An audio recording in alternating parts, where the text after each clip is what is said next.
Nepal premier league season 2 अन्तर्गत आजको मितिसम्म 19वटा खेलहरू समाप्त भइसकेको छ। 8वटा फ्रेन्चाइज टोली प्रतिस्पर्धात्मक यस लिग चरणको खेल अब 9वटा मात्र बाँकी रहेको छ। यस 19 खेलको नतिजा अनुसार सुदूरपश्चिम रोयल्सले 5 खेलमा 5 खेलमै 100% जित हात पार्दै 10 अङ्कको साथ तालिकाको शीर्ष स्थानमा रहेको छ र 2 खेल अगावै प्लेअफको यात्रा सुनिश्चित समेत गरिसकेको छ। अङ्क तालिकाको दोस्रो स्थानमा रहेको काठमाडौँ गोर्खाजले 6 खेलमा 4 खेलमा जित र 2 खेलमा हार सहित 8 अङ्कको साथ दोस्रो स्थानमा रहेको छ। एक खेल खेल्न बाँकी काठमाडौँ गोर्खाजले प्लेअफको दौडमा छ।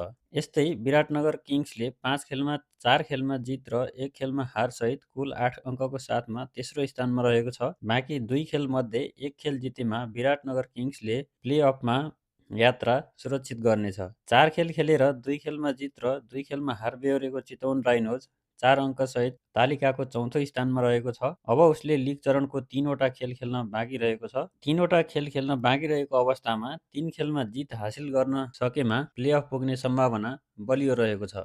5 खेलमा 2 खेलमा जित र 3 खेलमा हार सहित रोहित पौडेल नेतृत्वको लुम्बिनी लायन्स 4 अङ्कसहित 5औं स्थानमा रहेको छ। बाँकी 2 खेलमा जित निकाल्न सकेमा लुम्बिनीलाई प्लेअफमा स्थान सुरक्षित गर्न अन्य खेलको नतिजा आवश्यक पर्नेछ।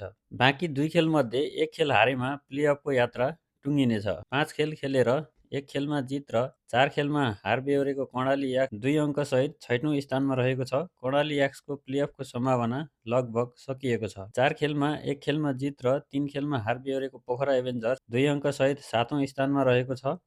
बाँकी 3 खेलमध्ये 3 खेल जित्न सकेमा अन्य टोलीको नतिजाको आधारमा प्लेअफमा स्थान सुरक्षित गर्न अङ्कगणितीय सम्भावना रहेको छ। त्यस्तै 4 खेलमा 4 खेलमै हार बेहोरेर अङ्कविहीन रहेको डिफेन्डिङ च्याम्पियन जनकपुर बोल्ट्सले भने 3 खेल अगावै प्लेअफको यात्राबाट बाहिरिसकेको छ।